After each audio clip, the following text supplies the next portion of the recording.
Les doy la bienvenida al trabajo final de lo que es el seminario 4 de dispositivos tecnológicos en la práctica docente de la especialidad de docencia universitaria de la Facultad de Ciencia de la Salud de la Universidad Nacional de Salta. Mi nombre es Pamela Barrios y en esta ocasión quiero presentarles el trabajo final basado en la actividad número 3 del seminario 4, que era una mejora pedagógica por medio de dispositivos tecnológicos. Para ello voy a utilizar la clase Biofísica de la audición de la materia Biofísica de la carrera de Ciencias Veterinarias de la Facultad de Ciencias Veterinarias Agrarias de la Universidad Católica de Salta. Para este tipo de temas yo siempre utilizo algunos recursos tecnológicos y en este caso los quiero presentar como justamente el trabajo de poder mejorar una clase por medio de estos dispositivos tecnológicos. Para ello vamos a utilizar lo que vemos primero, que es una presentación por medio de Geniali. Vamos a utilizar videos, vamos a utilizar simulaciones de física y otras simulaciones también que vamos a ir encontrando, por supuesto, en la web. Nosotros cuando empezamos a hablar de biofísica, de este tema que es todo lo que es sonido y audición, vamos a tener como propósitos que el alumno defina y explique el fenómeno físico de la onda mecánica, que el alumno maneje los aspectos biofísicos de la audición, que el alumno conozca el instrumento de medición del sonido y el examen físico de la voz, ¿sí? Vamos a empezar con lo que es el sonido. Para ello les traje un video de YouTube en donde vamos a ver justamente con un poco de humor de los Simpsons, cómo podemos representar el sonido, ¿sí? Quiero que bloquees la parte lógica de tu mente. Bien, Abraza a la nada. correcto, Sé como una piedra sin tallar. claro, Bart, solo estás fingiendo que sabes de qué estoy hablando. ¿cierto? Pues eso es muy frustrante. Ya lo creo.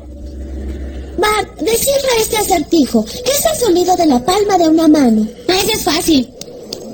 No, Bart, es un acertijo de 3000 años sin respuesta. Es para despojar a tu mente de la conciencia. Sin respuesta, ¡Ni se escucha! Ay, intentamos otro. Si un árbol cae en el bosque y no hay nadie cerca, ¿hace ruido? por supuesto. Pero, Bart, ¿cómo puede existir el sonido si no hay quien lo escuche? Es el momento.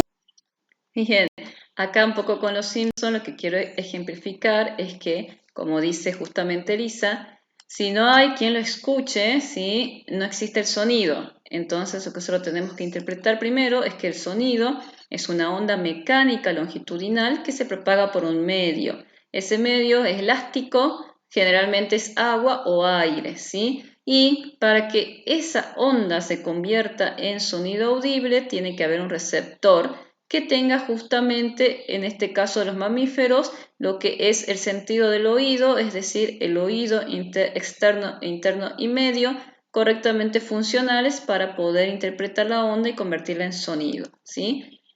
Vamos a ver, antes de eso vamos a decir que el sonido, hay un espectro que es audible para el ser humano y para los animales, que es entre 20 Hz y 20.000 Hz. Y hay valores más altos y más alejados que ya se hablan de infrasonido o de ultrasonido. También cuando nosotros hablamos del sonido volvemos al tema de que es una onda, ¿sí? Cuando hablamos de onda hablamos de las características de la onda. Cuando decimos la intensidad o frecuencia de la onda, nosotros a partir de ahora para sonido le vamos a decir, vamos a medir esa intensidad y le vamos a agregar cuál es el volumen de ese sonido, ¿sí? Cuando hablamos del tono, de que sería la velocidad que tiene justamente la onda, hablamos de frecuencia o longitud de onda, acá lo que nos determina va a ser el tono, si es más agudo o más grave. Y la forma de la onda determina el timbre, ¿sí? Yo acá les traje para mostrarles en lo que es una simulación en una página de FIT de la Universidad de Colorado, ¿sí? Es una página de simulaciones de física, químicas y biología totalmente gratis. La idea es que el alumno acá pueda justamente interactuar con la simulación como si estuviera en un laboratorio de física, ya que lo que va a hacer es manejar las variables, va a cambiarlas y mediante, por supuesto, el método científico va a visualizar qué sucede cuando hacemos un cambio en las variables, ¿sí? Bueno, mientras se va cargando la página, les sigo contando que tiene muchas simulaciones. Nosotros lo que usamos generalmente son de física. Yo las uso mucho en mi clase porque les acerca a los chicos a lo que es justamente el trabajo en laboratorio. En el caso de hoy vamos a ver lo que es sonido, que como vemos también se les puede bajar a estas simulaciones, lo que es importante porque lo podemos tener también en la computadora. Recién les decía que las características de una onda, ¿sí? Para que se conviertan en sonido, van a ser lo que es la frecuencia que me da el tono.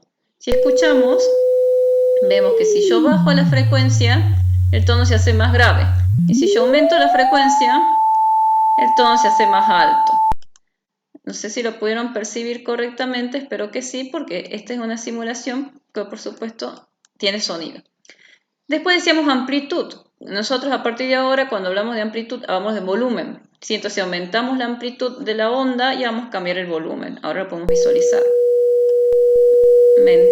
Aumentamos la amplitud.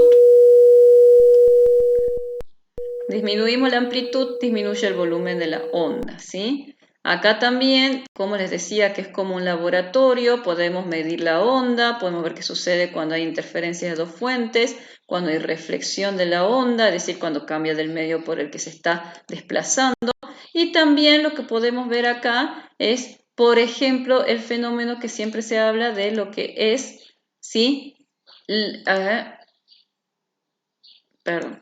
Lo que es la onda que se tiene que expresar por un medio, ¿sí? Si nosotros vemos acá, ¿sí?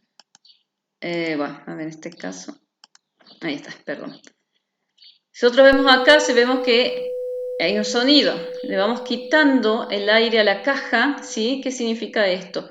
Que como no va a haber un medio elástico por el que se va a mover esta onda mecánica, no se va a producir sonido. Es decir, en el vacío no hay sonido, ¿sí? Entonces, espero que lo hayan podido observar. Cuando se iba poniendo negro, bajando la presión, veíamos que yo no toqué nada del control de audio, ¿sí? Como veían acá, no bajé el volumen. Se fue apagando el sonido porque no existe un medio para transportar esta onda.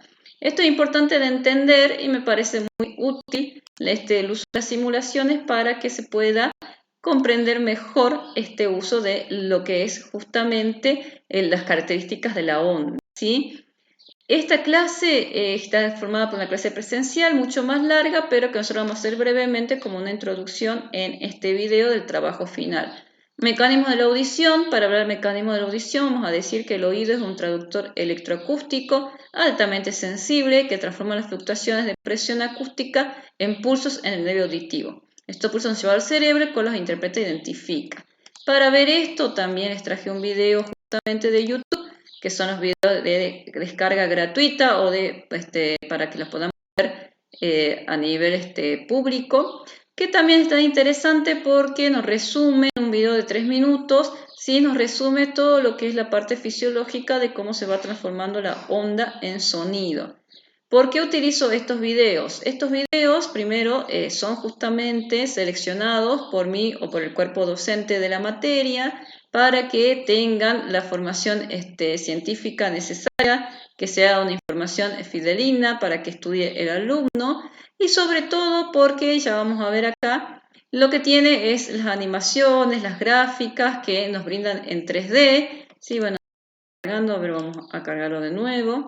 Un poco nos pasa esto con también las tecnologías, las conexiones a internet.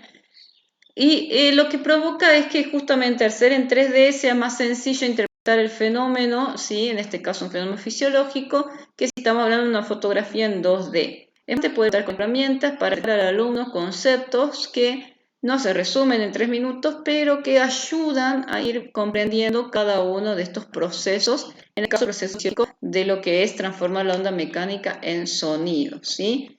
Vamos a ver si se ve el video, si no vamos a continuar con la clase. Estos videos, si bien yo les comentaba clase presencial, que está preparada de las actividades, también se les deja link a los alumnos para que ellos puedan acceder a los videos y puedan tener justamente de vemos no si el video o una presentación que sustituye estos son videos constantemente captan las le sacamos un poco el audio para mostrarle, eso nada sustituye la lectura de los libros, pero acerca al alumno en esta forma gráfica que les decía, ¿sí? Como ven, se representa por este video las ondas. Si lo avanzamos un poquito, vamos a ver, ¿sí? Cómo va haciendo una gráfica de lo que sucede en el interior del oído de una persona, ¿sí? Entonces es muy interesante de poder interpretar y ver. Esto se los dejamos a los alumnos para que ellos los vean, ¿sí? Un poco claro que es seguir las herramientas que podemos utilizar acá, ¿sí? Bueno, habíamos dicho, acá tengo lo que sería para la clase la parte anatómica y fisiológica del oído, dividido en el oído externo, el oído medio y el oído interno. Acá es donde se produce justamente el potencial de acción en las células ciliadas por el movimiento de esa onda mecánica que está en justamente las células responsables de lo que es el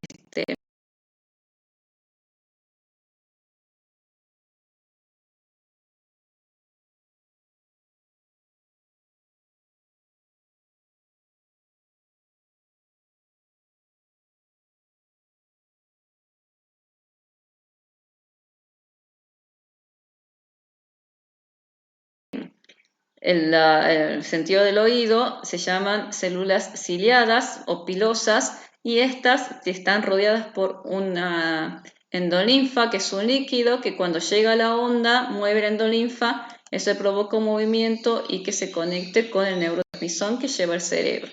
Acá están los pasos. Les decía que también se utiliza este Geniali, que es otro tipo de presentación como el PowerPoint, en donde vemos que lo que nos ayuda es a que también sea gráfico y que tenga un poco de interacción. Por ejemplo, en la mecánica auditiva, el paso 1, las ondas sonoras entran por el oído externo, llegan al oído medio haciendo vibrar el tímpano. Si yo pongo más info, lo que me aclara es que esa transmisión del oído es ineficaz, perdiéndose un gran porcentaje. Por lo tanto, eso relacionamos con el paso 2, donde está el tímpano que hace vibrar la cadena de huesecillos. Estas cadenas actúan como formas de compensación mecánica, aumentando un sistema de palanca de 1 a 3 y también por la diferencia en superficies que hay entre las dos membranas que están de un lado de los extremos de estos huesecillos, hacen que se pierda la reducción en un 40%, es decir, que tengamos un 60% de todo lo que hay de ondas sonoras llegan a nuestro sistema auditivo. De ahí pasan a lo que es la ventana oval que vibra y mueve la perilinfa y la escala vestibular. En este caso lo que se mueve es líquido, que se llama endolinfa y luego pasa a llamarse perilinfa. Ese líquido lo que hace es mover las células pilosas, que lo que le sucede, la consecuencia es que libera el calcio, que libera el neurotransmisor y el neurotransmisor hace sinapsis con las neuronas aferentes que están en lo que es el oído medio. Acá es un poco el gráfico, se mueven, ¿sí? Esto es un esquema de qué sucedería, ¿sí? A nivel de la cóclea que está en el oído interno de un mamífero. Porque el mamífero, tanto el ser humano como los animales mamíferos, poseen el mismo aparato auditivo, ¿sí? El nervio auditivo conecta con los centros auditivos del cerebro. Esto se hace por medio de signas de las neuronas que hacen que lleguen vías hacia el cerebro. Es importante entender porque si hay los nervios, la persona no va a escuchar o no va a interpretar esa onda como sonido, ¿sí? Acá vamos a pasar que este es otros detalles que no vamos a ver hoy. Ahora, por ahí, siempre les digo yo a mis alumnos en física todo se mide, entonces tenemos que medir sonido. ¿Cómo medimos sonido? Podemos medir el sonido, ¿sí? El ruido, que el ruido justamente se define como toda esa onda mecánica que llega a nuestro sentido, pero que no es algo grato de escuchar, que no es habla, que no es música, entonces entra en el nivel del ruido. Ese ruido puede justamente causar grandes molestias por exceso, sobre todo cuando hablamos de una contaminación ruidosa, por exceso de ruido, puede siempre estar estimulando el sistema auditivo, provocando su daño. Para ello, ¿cómo hacemos para medir esto? Se mide, por ejemplo, con los sonómetros, con los citros o las frecuencias que justamente trabajan, son mediciones tecnológicas que trabajan como el oído. Llega el sonido, interpretan la onda y nos dicen cuánto decibel en ese lugar. Por ejemplo, si nos paramos en una esquina del centro de una ciudad, para que tanta cantidad de ruido se produce. Si una persona que ahí es un caminito justamente de ese ruido. Y también, como decimos que se mide, vamos a hablar de cómo hacemos nosotros para medir cuál es el umbral auditivo del paciente, ¿sí? Cuánto escucha una persona o un animal. Eso se llama audiometría. Nosotros vamos a hablar acá de un test Baer que se da justamente en pacientes como los caninos, en donde no nos pueden expresar, ¿sí? Qué es lo que están escuchando. Generalmente cuando uno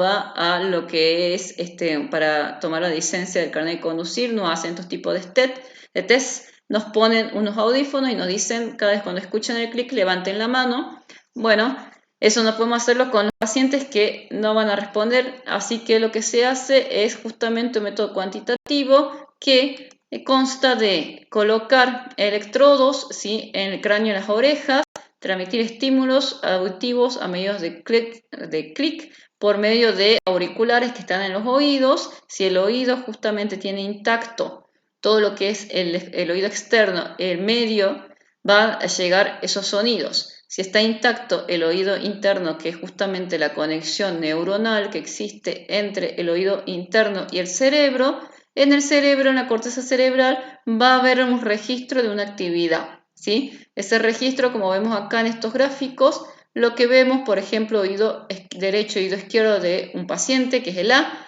oído derecho, oído izquierdo de otro paciente, que es el B, y oído derecho, oído izquierdo de otro paciente, que es el C.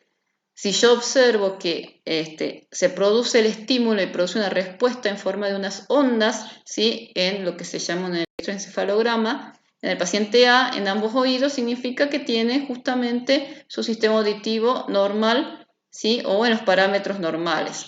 Mientras que si yo veo al paciente B, que hay respuesta en el oído derecho, pero no la hay en el izquierdo, decimos que el oído izquierdo no tiene las conexiones neuronales funcionales, por lo tanto no se oye de ese oído. El C es el contrario, el derecho no oye y el izquierdo sí. De esta forma nosotros podemos justamente asegurarnos de que el paciente, ya sea un perro o en este caso también como ven un bebé, escucha o no escucha, ¿sí? Esto es un poco más grande el test. Y después vamos a la última parte, que es el de cuando hablamos de sonido, que es el emisor. Hemos dicho que si no hay alguien que emite sonido, el sonido no se produce. Cuando solo hablamos de emisor, justamente lo que vamos a hablar en este caso es en realidad en este caso es del ser humano, ¿sí? Yo les había traído, bueno, un video para ver cómo es la laringe, pero veo que se me acaba de cerrar. No sé si lo podría abrir un segundito. Vamos viendo. Lo que pasa con esto es un poco mostrarles, ¿sí?, cómo se forma justamente la voz, un video muy cortito, muy bonito, para que quede, ¿sí?, bien claro lo que es la voz. Nosotros cuando hablamos de lo que es voz justamente, ¿sí?, vamos a ver que tenemos que saber quién está ejerciendo, acá está, el sonido, ¿sí? Siempre el sonido va a ir desde alguien que emite hasta alguien que recepta. Por más que si estamos en veterinaria y el animal también tiene que tener ese sentido totalmente funcional. Por eso un poco le mostraba cómo hacemos para medir que el animal tenga el sentido funcional, ¿sí? Cuando hablamos de las personas, por supuesto que es más sencillo de interpretar si escuchan o no escuchan por una cuestión de la respuesta que hay a la pregunta, ¿sí? Y un poco era esto también mostrarles otro video para acercar estas tecnologías, los videos, en este caso un video que está en la computadora, como ven, en donde se la descargué por supuesto de YouTube, y es muy corto para poder abreviar todo esto que estamos comentando de lo que es el receptor.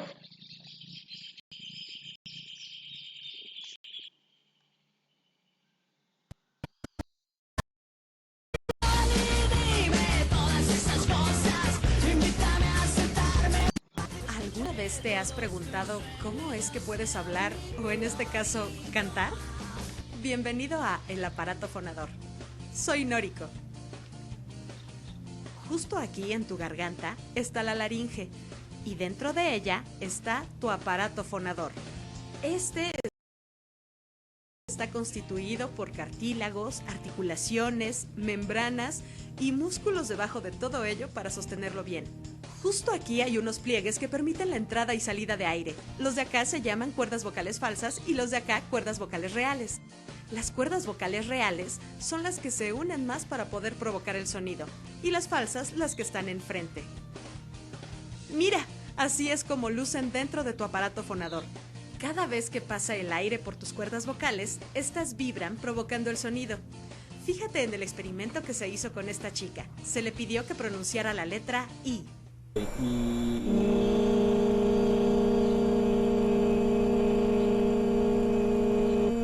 Y así es como se ve cuando toses.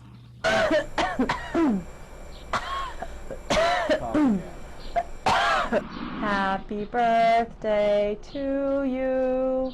Happy birthday to you. Happy birthday, dear friend. Happy birthday to you.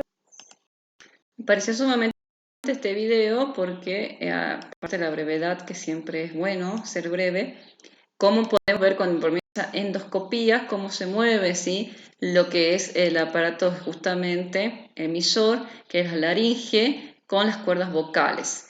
Entonces necesitamos, para que sea el instrumento vocal, que sería la palabra, la formación de la voz en las personas, el aparato fonador con las cuerdas vocales, ¿sí? Un aparato respiratorio para que pueda ingresar el aire y un aparato resonador para que eso se amplifique. Por supuesto que en los perros también están estas cuerdas vocales y a la explicación de cuando ellos ladran se ejerza sonido, ¿sí? Y de acuerdo, como decían ahí, a las formas, como dice acá, de acuerdo a la extensión, elasticidad, altura, anchura, longitud y grosor de estas cuerdas vocales, nosotros tenemos los distintos timbres de las voces. Y eso nos da, si hablamos del ladrido de los perros, de acuerdo al tamaño de ellos, que sean más agudos o más gruesos sus ladridos, ¿sí? Tiene que estar, insistimos, el aparato fonador también intacto para que pueda pronunciarse la voz. Pero, como estamos en física y decimos que todo se mide, también se mide la voz. Esto se hace por medio del análisis acústico, que es un método objetivo que permite complementar la evaluación vocal audioperceptual, que explica y define ciertas afecciones vocales y facilita el planteo terapéutico, orienta y acerca de la forma de analizar y comprender los gráficos para llegar a conclusiones acerca de la característica de la voz, ya sea normal o patológica. Yo acá les traje, ¿sí?, también un programa que se llama análisis de voz, ¿sí?, que este es muy sencillo, también está disponible en forma gratuita, que se utiliza mucho sobre todo en las carreras de fonoaudiología, pero que me pareció interesante porque nosotros hablamos de física, hablamos de ondas y hablamos de medir. Entonces, más que interesante ver cómo funciona este programa, este software. Acá les muestro.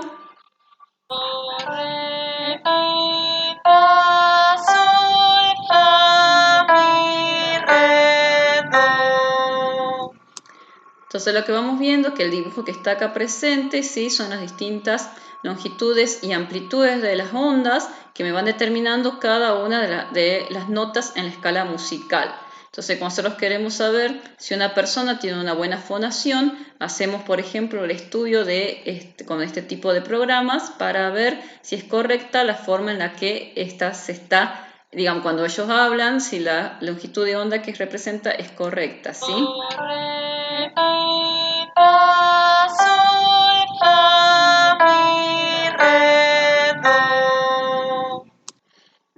Esto, por supuesto, tiene muchísimo más uso, lo podemos ampliar, lo podemos medir y hacerlo de otra forma. Pero hoy era simplemente la idea de mostrarles que también se mide la voz, ¿sí? Ya con esto cierro.